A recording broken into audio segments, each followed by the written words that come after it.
Júlia Amorim, agora é com você. Um abraço e Deus lhe abençoe. Boa tarde. Camilo já me fez a apresentação. Eu sou Júnior Amorim, sou natural do estado do Rio Grande do Norte, sou surfista desde criança e carreirista há mais de 35 anos. Agradecer a Deus a oportunidade de estar aqui com vocês. E segundo, agradecer a Dr. Camilo por ter me feito o convite que muito me honrou. E por último, agradecer a presença de todos vocês, que a gente vai ter a oportunidade de conversar algumas coisas, em princípio sobre o cavalo e depois sobre manejo de éguas de cria e de potro. E eu queria que vocês me dessem um pouquinho de atenção e tivessem de entrar no assunto a que me propôs a falar, que é sobre éguas de cria e potro até 2 anos.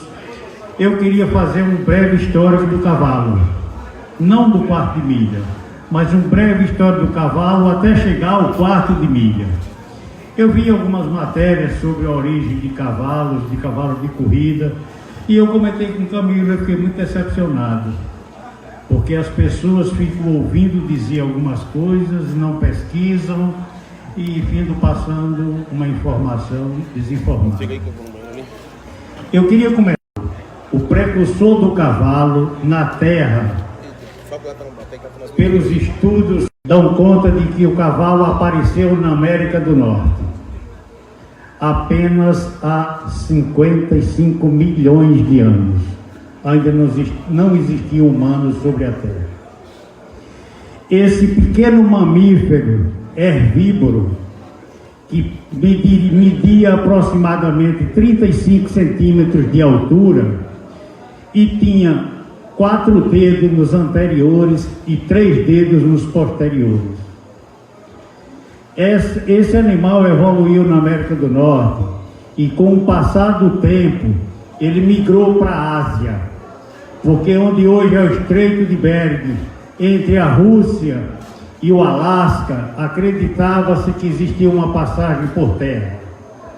Esses animais migraram para a Ásia e na Ásia eles se desenvolveram, eles evoluíram e se extinguiram na América do Norte com o fechamento da passagem de terra entre o continente americano e o continente asiático. Esses animais foram completamente extintos das Américas. Mas eles evoluíram nas planícies da Ásia, e há cerca de 2 milhões de anos o cavalo já tinha adquirido a forma que tem hoje. Já era o animal que existe hoje. Esse animal migrou para todas as regiões da Europa, e quando os descobridores chegaram às Américas, eles traziam cavalos para ajudar na lida do trabalho, que era muito difícil. O trator da época era o cavalo, a moto da época era o cavalo, o jipe da época era o cavalo. Esses animais chegando na América do Norte e sendo originário do continente americano, há mais de 55 milhões de anos, eles se adaptaram muito bem.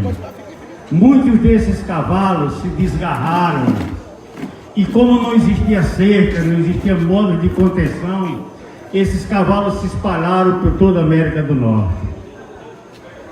Quando os índios viram que os brancos usavam o cavalo na ajuda do seu trabalho, os índios começaram a pegar cavalos, que nessa época já existiam manadas de cavalos selvagens, e começaram a domesticar também esses cavalos.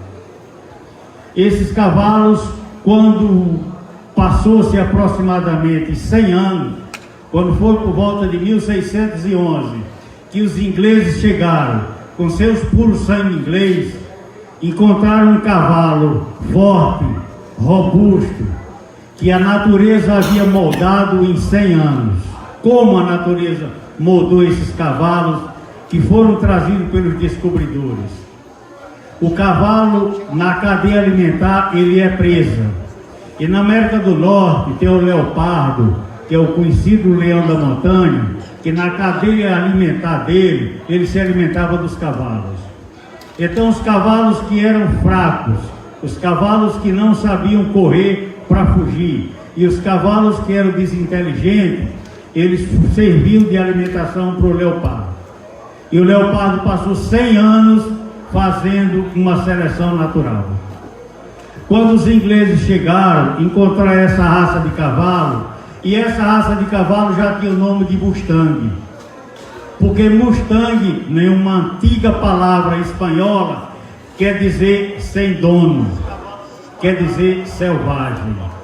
Então os cavalos tinham proliferado muito e já eram completamente edêmicos. Existiam manadas e manadas de cavalos selvagens. Mas um cavalo selvagem que passou por uma seleção natural muito dura.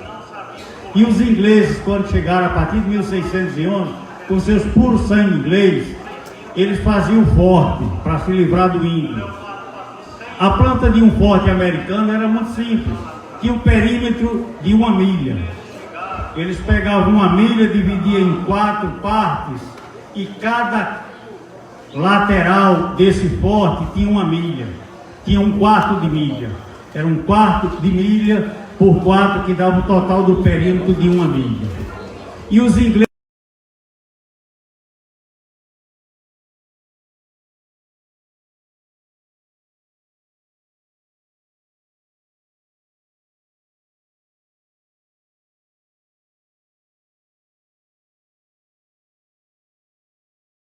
forte e partiu do fundo do forte para o portão.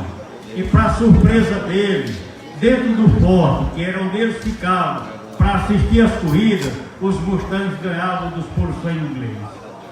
E eles ficaram impressionados como é que um cavalo nativo desse ganha de um cavalo com 4.000 anos de seleção.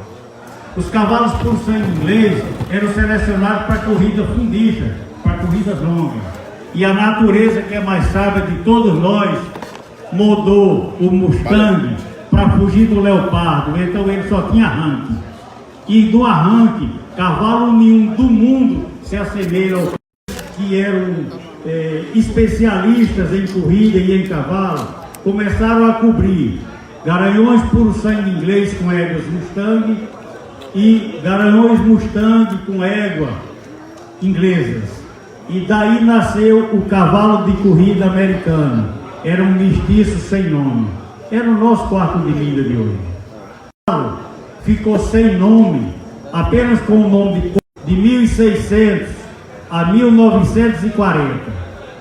Em 1940, em plena Segunda Guerra Mundial, que tinha começado há 1 ano, foram reunidos um grupo de carreiristas e queriam homenagear essa raça de grupo. E foi fundado American Quarter Horse em março de 1940. Foram selecionados alguns garanhões e éguas e tiveram os primeiros registros. De 1940 a 1955, apenas 15 anos depois, já chegava ao Brasil a primeira leva de importação de cavalos 4 de milha, já com o nome 4 de milha, trazida pelo King Ranch. King Ranch trouxe para o Brasil 6 4 de milha. No dia que os 4 de milha chegaram no Brasil, em 1950, a população brasileira da época era de 62 milhões e 500 mil habitantes. Se fizéssemos um paralelo da quantidade de brasileiros que éramos na época e que somos hoje, e da quantidade de 4 de milhas que chegou ao Brasil e a quantidade que seriam hoje, como nós temos 210 milhões de habitantes, a população de humanos no Brasil, de brasileiros, foi multiplicada por 3,5. Se usássemos a mesma regra, nós teríamos hoje no Brasil 21 cavalos. Para vocês, 4 de milha no nosso território. Hoje nós temos aproximadamente, registrado na BQN, 600 mil 4 de milha. Fora os animais 4 de milha que não tem registro. Então existe um número incontrolável de cavalos. Desses 600 mil cavalos 4 de milha, nós temos hoje, registrado na BTN, cerca de 110 mil criadores. Desses 110 mil criadores, proprietários, são 55 mil criadores e são 30 da BQM. Nós somos das associações mais fortes de cavalo do mundo. Só perdemos para a Americana. É uma sociedade, da BQM é uma estrutura que muito nos inveja e nos orgulha. O PIB do cavalo no Brasil, para vocês terem uma noção, no ano de 1918, representou uma contribuição para a riqueza brasileira de 1/4 de R$1 bilhão. É muito dinheiro. O ano passado foram vendidos em leilão de cavalos 4 de milha no Brasil mais de R$1 bilhão. Desses cavalos, o faturamento ultrapassou R$37 mil por cabeça vendido no ano todo. Então nós temos em casa um potencial de investimento muito grande. Um cavalo 4 de milha sendo bem comprado, sendo bem administrado e bem gerenciado, é uma excelente fonte de prazer e de renda. Obrigado. Eu quero agora conversar com vocês sobre o tema que eu me propus a falar. O manejo.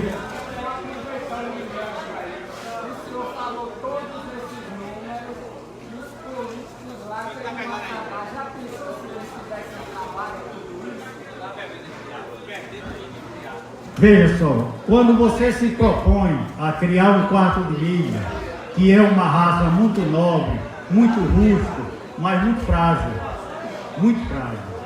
a primeira coisa que um criador deve fazer é procurar saber qual é a alternativa de volumoso para esse animal.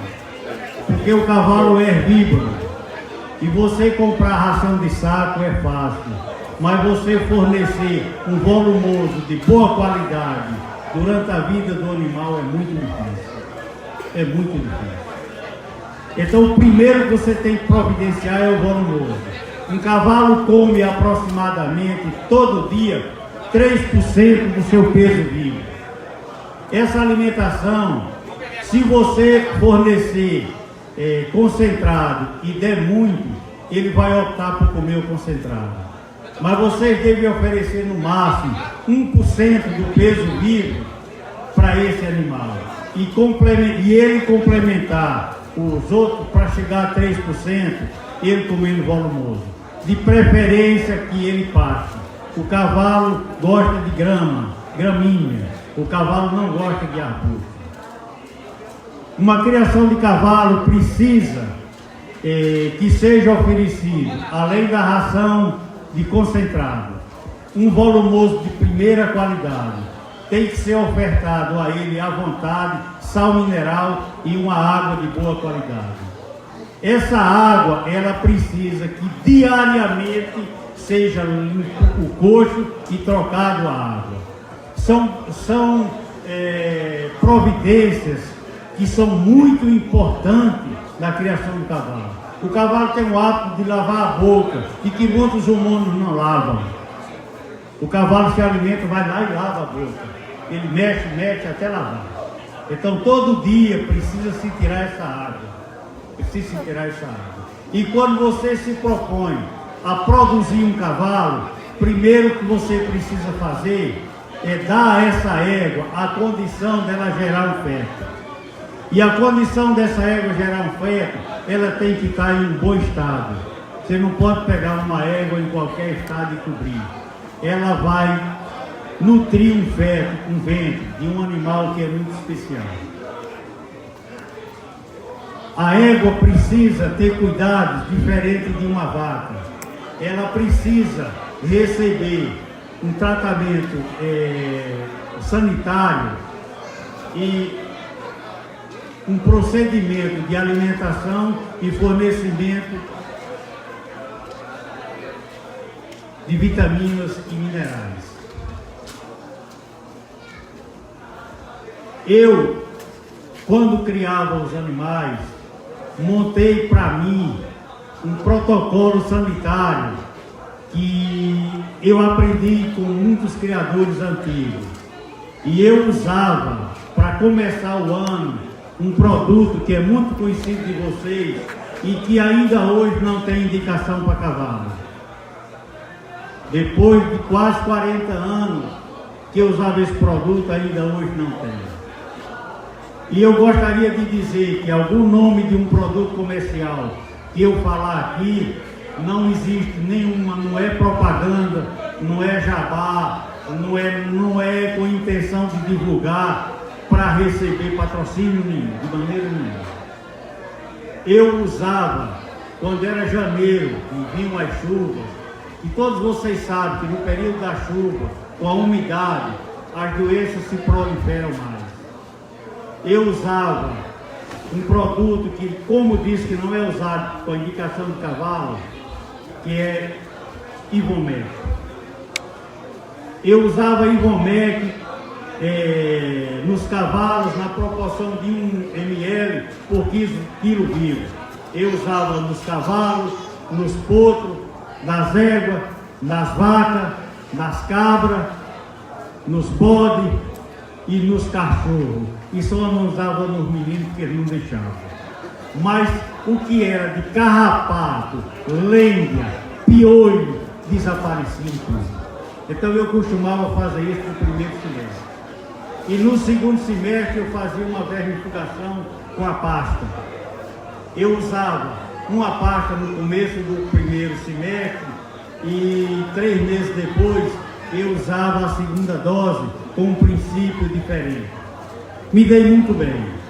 O protocolo hoje de vermífugo é você começar a vermifugar o animal com 30 dias e dar o vermífugo a cada 60 dias. Entre o couro e a carne. Eu usava também, cavalo também. Usava entre o couro e a carne. De preferência na paleta.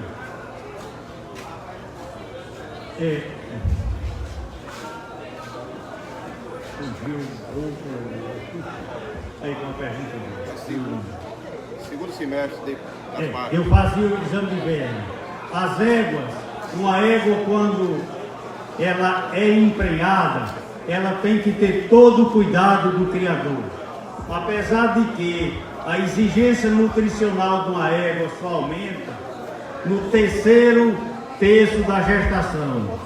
Uma égua pode ser mantida com ração de manutenção com um teor de 8% de proteína bruta. Apesar de que eu fazia a ração das éguas e fazia com 15% de proteína bruta. Porque eu acreditava mais nos ingredientes que eu botava, e me desculpe as empresas de ração, do que a ração que eles dizem que tem. Eu acreditava mais no que eu botava.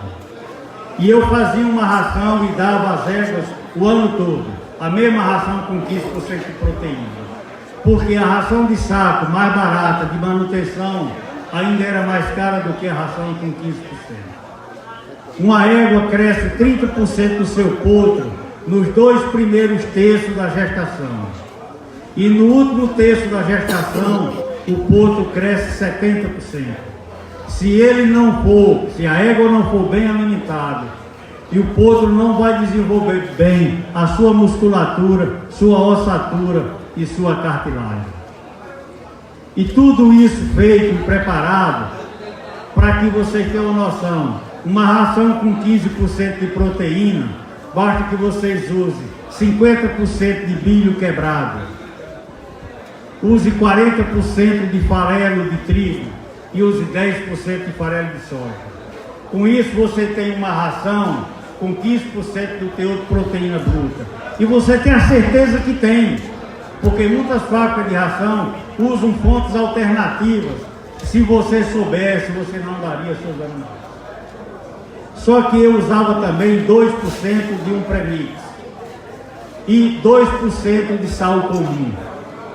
Todo cavalo precisa de sal comum, porque nós humanos, quando comemos sal, o sal aumenta a nossa pressão e a gente fica com hipertensão. Os cavalos são diferentes. Os cavalos, quando comem sal comum e que esse sal não é utilizado no seu metabolismo, ele expele o sal. Se vocês quiserem fazer uma experiência, dê um pouco a mais de sal comum e algum dia vocês vão ver bolhas de sal na anca do seu cavalo. Ele espere todo o restante. O premix que eu sempre usei há 35 anos, nunca tive um problema. Também não estou fazendo propaganda, mas sempre usei o Aminomix Aras. Há 30 anos atrás eu já usava esse produto. Ainda hoje tem ele no mercado. Existe marca que acredita. Eu estou dizendo a marca que eu usava. Então a ração das minhas éguas era essa. Era 50% de milho quebrado, 40% de farelo de trigo e 10% de farelo de soja, 10% de sal comum. E oferecia aos animais 1% do peso vivo. E completava a ração. Eu tinha um grande problema. Minha região é muito seca. Eu não tinha água para plantar um piquete de grama, de Tirto 85, por exemplo, que foi na época, quem primeiro trouxe Tirto para o Rio Grande do Norte fui eu. Nem uma estrela africana, nem um estrelão, nem a grama, eu não tinha condição. O que é que eu fazia? Eu dava silagem de sorgo. Muita gente não dá silagem de sorgo ao cavalo. Mas a ração que ofende o cavalo é aquela ração que vai fermentar. Mas silagem já fermentou. A silagem não ofende o cavalo. Então eu tinha uma área de 120 hectares que eu plantava de sorgo. O sorgo requer pouca água, mesmo que o inverno não seja bom, mas eu colhia o sorgo. Eu colhia o sorgo e fazia silagem e eu tinha volumoso para dar aos animais o tempo todo. Eu plantava o tirto. Eu trouxe pelo correio uma caixinha pequena de muda de tirto, fiz um canteiro, depois eu fiz uma área maior e eu conseguia dar feno, fazia o feno, porque eu não podia me dar o luxo de botar os cavalos para pisoteio, porque ia destruir muitos capim. Eu tirava o capim e enfenava com aquela máquina de enfenar manual que vocês devem conhecer. Eu fazia o feno e fornecia para os garanhões. Quando uma égua, você trata bem da gestação, você alimenta ela normal e ela se prepara para parir, aí é onde vem todos os cuidados que vocês devem ter. Porque vocês investiram na compra de uma égua, vocês investiram na manutenção de um animal por 11 meses. Vocês que não têm o garanhão investiram numa cobertura. É hora de não negligenciar. A primeira coisa que você tem que preparar quando uma égua está próxima a parir é fazer um banco de colostro. Vocês pensam que isso é difícil, mas não é. É só falta de conhecimento. Então como é que você inicia um banco de colostro? Você pega uma garrafa de água mineral de vidro, ferve essa garrafa e reserva de preferência na geladeira.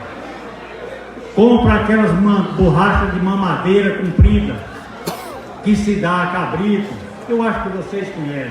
Quem de nós não mamou numa mamadeira de garrafa de vidro? Não é verdade? Pelo menos a gente que tem mais idade. Esse colostro, assim que a égua pare, uma égua de preferência, por exemplo, uma égua quarto de milha, produz aproximadamente 11 litros de leite em 24 horas. Uma égua PSI produz mais de 14 litros. E uma égua comum pé dura produz aproximadamente 8 litros de leite por 24 horas. Vocês podem não acreditar, mas isso é uma realidade. Então, quando o potrinho nasce, o que vocês têm que fazer? Em primeiro lugar, você não pode interferir no parto de uma égua, mas vocês têm que ter um profissional sobre aviso, porque você pode precisar desse profissional. O potrinho você não pode puxar como um bezerro. Um bezerro tem dificuldade, você amarra com a laçada na mão e puxa e ele para e não tem problema. Se você fizer isso, você mata o potro e a égua. Você tem que esperar que o potrinho nasça e a égua vai conseguir tirar. A não ser que você chegue à conclusão que ela não consegue parir, você chama um profissional. Então o que é que você tem que fazer primeiro quando o potrinho nasce? Se ele rasgar o saco amniótico, que é aquele saco branco que ele vem envolvido no potrinho, se ele rasgar e botar o focinho fora, você não precisa fazer mais nada. Deixa, ele vai cair no chão, ele vai se levantar, a égua vai limpar o potrinho todinho. E entre 30 e 180 minutos, o potrinho vai se levantar. O potrinho se levantando, você observa se a égua desocupou, porque a égua joga placenta e todos os restos, questão de 30, 40 minutos depois do nascimento do potro. O potrinho mamou, você acompanhou que ele realmente mamou. Depois que ele mamar e se afastar um pouco da égua, você vai lá e tira meio litro do colostro. O colostro da égua mantém um nível máximo de imunidades, porque um potrinho quando nasce, ele não tem defesa para nenhuma doença. Ele nasce zero de defesa do seu organismo. E o mundo que nós vivemos é formado por muitas bactérias. Nós mesmos, seres humanos, o nosso corpo, 30% é bactérias. Então, você tira meio litro do colostro, põe nessa garrafa e coloca no freezer. Essa garrafa poderá ser usada por 4, 5, 6, 8 anos, quando tiver necessidade. Cada égua que parir, você vai lá e faz o mesmo procedimento e guarda uma garrafinha. Quando acontecer um problema de uma égua não dar colostro, ou uma égua morrer no parto, que o potrinho não possa mamar o colostro, você tem colostro em casa. Você bota no banho-maria, vocês sabem como é o banho-maria. Bota uma panela no fogo com água, bota ela a 40 graus, bota o leite gelado dentro e espera que o leite fique, o colostro fique com a mesma temperatura. Tanto com 40 graus você pode dar o potrinho. E você dando 6 garrafinhas de colostro a um potro, que são 3 litros, você escapa esse potro. Ele não vai receber a imunidade total que uma égua dá durante as 18 horas. Porque o colostro de uma égua, ela secreta o colostro normal até 18 horas. De 18 a 24 ela vai reduzindo. Ela vai reduzir. A partir daí não tem mais colostro. Mas se o potrinho mamar o colostro, ele escapa. Nós temos casos de criadores que perderam o potro com 2, 3 dias, a égua dando leite. Mas o potro